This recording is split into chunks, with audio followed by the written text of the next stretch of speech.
আসসালামু আলাইকুম রহমতুল্লাহ। কী অবস্থা? আশা করি সবাই ভালো আছেন। তো আজকে আমি আপনাদের সাথে আরেকটা বিষয় শেয়ার করব। সেটা হচ্ছে গরমকাল আসলে আমাদের একটা কুসংস্কার সবসময় মনে আছে। সেটা হচ্ছে গরমকাল আসলে পানি কমে যাওয়া। তো আমি আজকে সেটা আপনাদের সম্মুখে ব্যাখ্যা করব। ভাই, এরকম কোনো সুযোগ নেই, এরকম কোনো সুযোগ রাখা নেই।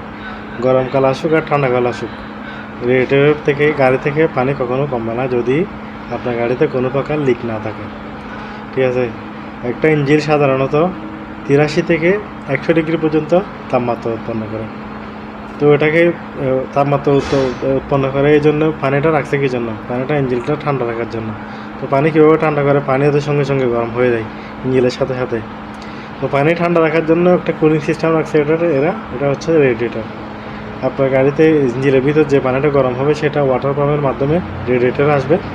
রেডিয়েটর থেকে এটা ঠান্ডা হয়ে আবার ইঞ্জিনের ভিতরে চলে যাবে। তো এটা একটা ঘূর্ণায়মান পদ্ধতি, সার্কেলিং হয় আর কি। গরম পানি রেডিয়েটর আসবে, রেডিয়েটর থেকে পানি ঠান্ডা হয়ে আবার ইঞ্জিনের ভিতরে চলে যাবে। তো ভাই, গরমকাল হোক আর ঠান্ডাকাল হোক, আপনার গাড়িতে যদি কোনো প্রকার লিক না থাকে তাহলে রেডিয়েটর থেকে কখনো পানি কমবে না। ঠিক আছে?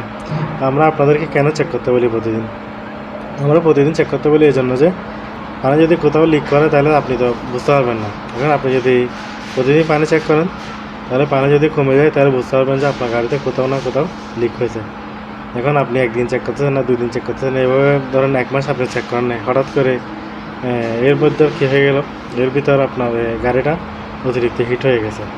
তো এই অতিরিক্ত হিট হয়ে যাওয়ার পরে আপনি যখন চেক করতে আসলেন তখন দেখতেছেন যে আপনার একটা পাইপ লিক করছিল, একটা পানির কোনো একটা অংশে পানি লিক করছিল।